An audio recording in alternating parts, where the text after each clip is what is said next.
Oui, c'est votre frère, prophète Zabulon, le Canaanite, homme de Dieu, que le Seigneur vous bénisse.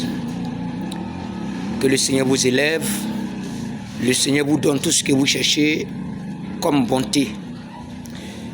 Et cet après-midi, le Seigneur m'anime de vous dire, et encore, tu sais, Dieu Tout-Puissant, Jésus-Christ, ne descend pas pour parler. Il passe toujours par ses serviteurs. Ce que je vais vous dire, et ce que même la Bible a dit dans Matthieu 22, à partir de 37, il dit « Aime ton Dieu de tout ton cœur, ton âme, ta pensée et ta force ». Ça, c'est le premier commandement.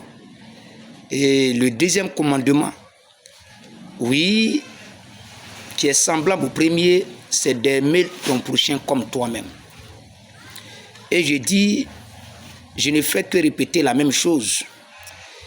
Jusqu'en présent, en Côte d'Ivoire, les Ivoiriens, on ne s'aime pas. Le Seigneur dit, et il me dit, que aimez-vous. Cherchez véritablement la paix. Cherchez à vous réconcilier.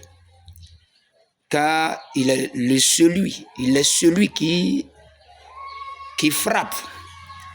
Il est celui-là qui arrange. Il est celui qui frappe et il est celui qui arrange.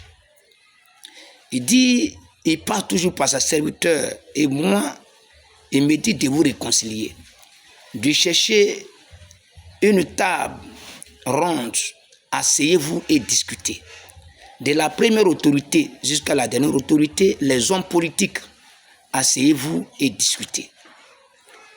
Asseyez-vous et discutez cette révélation. Il dit, les temps qui viennent, ces temps-là, il est condamné à élever ce pays. Il est condamné à donner une véritable bonté à ce pays. Il est condamné, oui, à donner une vision à ce pays. Mais aimez-vous les uns et les autres. Ne cherchez pas palabre, ne cherchez pas la guerre, ne cherchez pas des crises, ne cherchez pas la violence. Que celui qui va troubler ce pays, vraiment, ce n'est pas bon pour ce dernier et pour cette dernière. Il dit chercher la paix, rien que la paix. Vraiment que le Seigneur vous bénisse.